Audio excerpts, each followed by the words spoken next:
Orange is such an awful color. You're so beautiful when you hate the world. I don't hate you. I don't hate you too.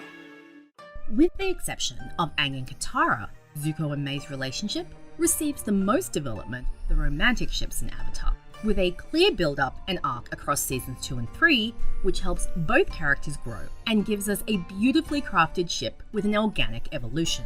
I was really quite surprised to discover that Mako was an unpopular ship within the Avatar fandom, especially because it is such a great pairing and works so well, not just with regards to the compatibility of the characters, but also the realistic way in which the ship plays out.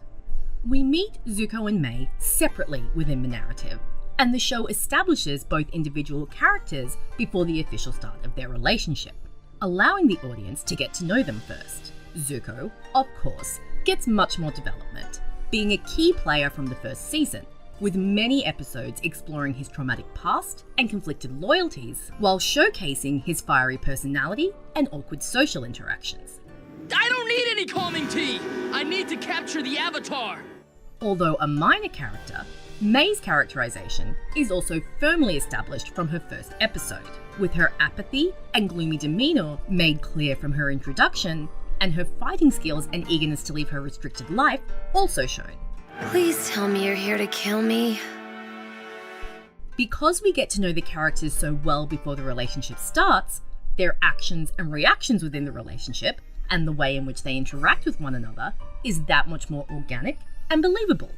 The foundation for Mei and Zuko's romantic relationship is laid subtly in Season 2, with this exchange from Return to Omashu. It'll be interesting seeing Zuko again, won't it, Mei?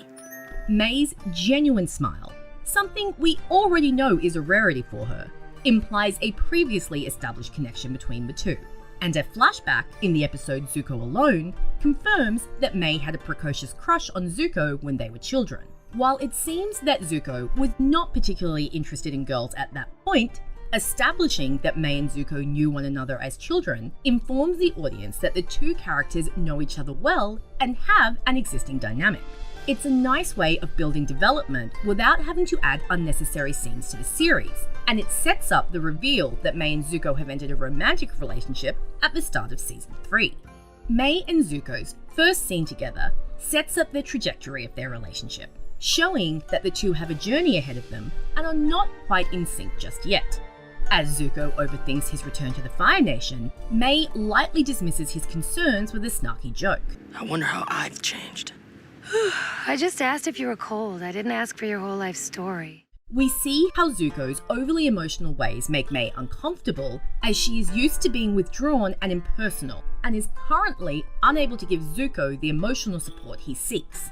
However, even as she dodges Zuko's more emotional needs, Mei still tries to reassure him with an embrace and gentle teasing. Mei also initiates physical contact with Zuko, specifically caressing his face, which he responds to positively as she offers what little reassurance she can. This physical contact is fairly significant and illustrates the depth of the pair's connection. Mei is not only caressing Zuko's face, she is touching the side of his face that is scarred. From here on, we are often shown Mei standing to Zuko's left and touching his face, and never once does Zuko pull away from or stop her. We have previously seen how traumatized Zuko is by his scar and how he has refused to let people touch it. The fact that he not only allows Mei to touch his face so frequently, but also responds positively to her touch, speaks volumes about how much he trusts her and the level of comfort he feels around her. Mei and Zuko's relationship is not without its issues, and we see these come to a head in the episode The Beach, a pivotal episode for all the characters involved, but particularly for Mei and Zuko and their romance. While their differing temperaments do complement one another, with Mei's calm demeanor offsetting Zuko's more fiery personality, when taken to extremes, we see them clash. Zuko is full of anger during the episode, constantly exploding at the smallest slight and displaying jealousy and possessiveness towards Mei, who, in turn, withdraws further into herself, rebuking Zuko's attempts at romance and refusing to communicate openly with him.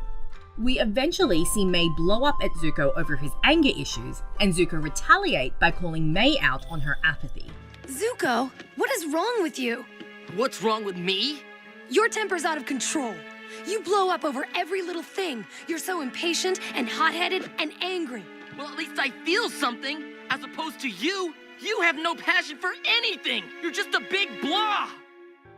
While the beach shows the lowest point of Mei and Zuko's relationship, it also shows how much they care about one another and the ways in which they keep trying to connect, even as they clash. They are constantly shown walking together and maintaining physical contact, trying to keep their connection while their differences get in the way. It isn't until after they finally express their feelings that they're able to gravitate back towards one another. We hear Mei admit the reasonings behind her apathy and lack of passion. I was a rich only child who got anything I wanted, as long as I behaved, and sat still, and didn't speak unless spoken to. And when she finally expresses anger and shouts to be left alone, we see Zuko respond positively to her emotions. Zuko, meanwhile, has to admit the source of his anger, as the girls call him out on his unexpressed rage. Mei sees Zuko's struggle and witnesses his final outburst, where he admits where his anger is truly coming from, I'm angry at myself. and she is moved enough to emotionally open up. I know one thing I care about. I care about you. Zuko and Mei's conflict in the beach is a very realistic depiction of miscommunication in relationships and the awkwardness of navigating adult relationships as teenagers. We see how both Zuko's and Mei's temperaments cause issues within their romance, and we watch them express their anger at one another, rightly call each other out on their bad behavior, and then reconcile, reaching a place of understanding. The next time we see them together, they both seem to have grown from their experiences on the beach. We see that Zuko, though still conflicted over his actions, is calmer and less angry, while Mei is more open, shows more emotion, and actually engages with Zuko as he expresses his worries. Instead of joking and brushing off his concerns as she has done in previous episodes, Mei now listens to Zuko's worries, and even when she can't offer verbal comfort, she stays by his side in silence, letting him know that she is there for him and able to be emotionally supportive. When Zuko makes his decision to leave the Fire Nation and join Team Avatar, Mei is the only person he leaves a goodbye letter for. And when Sokka questions if there is anyone other than his uncle that Zuko still cares about, Zuko doesn't hesitate to mention Mei. That gloomy girl who sighs a lot? Yeah. We see that Zuko does feel guilt over leaving her without a proper goodbye, but in his own way, he is trying to protect her and doesn't want her to have to split her loyalties. It is, unfortunately, a tired trope, which we have seen play out in media many a time. That of a male character deciding what's best without consulting his partner, effectively taking her choice away. And, unsurprisingly, Mei refuses to let Zuko get away with it. The boiling rock provides a pivotal confrontation between the two, as Mei angrily calls Zuko out for his actions, rightly pointing out that he took away her right to choose whether to stay with him, and also revealing how hurt she was by not receiving a proper goodbye from him. All I get is a letter? You could have at least looked me in the eye when you ripped out my heart. Unlike her apathetic former self, Mei now doesn't hesitate to express her emotions, having grown during her relationship with Zuko.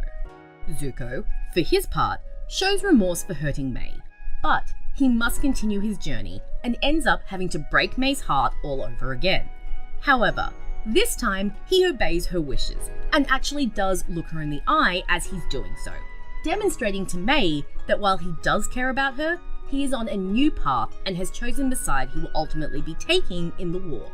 The depth of Mei's feelings and her loyalty to Zuko are revealed at the climax of the episode, as she helps Zuko escape, betraying her leader Azula and choosing a side for herself. Up until this point in the narrative, Mei was technically fighting on the side of the Fire Nation, but had never expressed strong loyalties or feelings with regards to the war, preferring to protect herself with her cloak of apathy.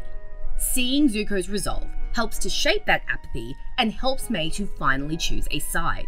In what is probably the most significant move for her character, Mei finally makes her own choice about which side to take, and it is through her relationship with Zuko that she does so, showing how important and pivotal their romance is in her growth and development. Who is that?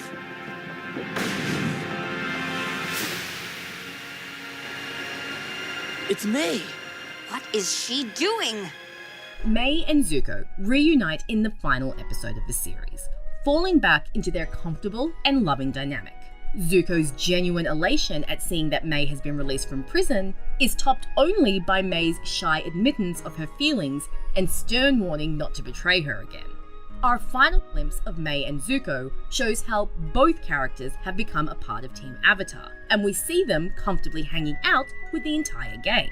This is fairly significant on Mei's part, showing how she is committed to integrating herself into Zuko's world, not just sitting apathetically by on the sidelines anymore.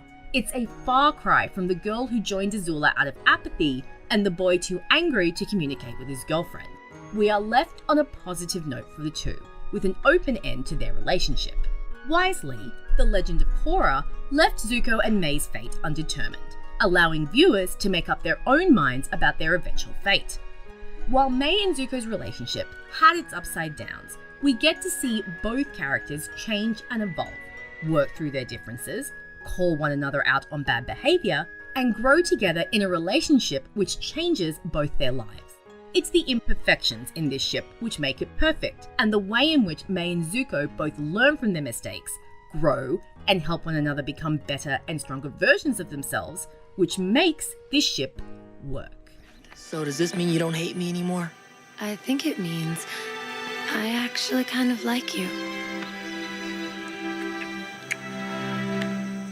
But don't ever break up with me again.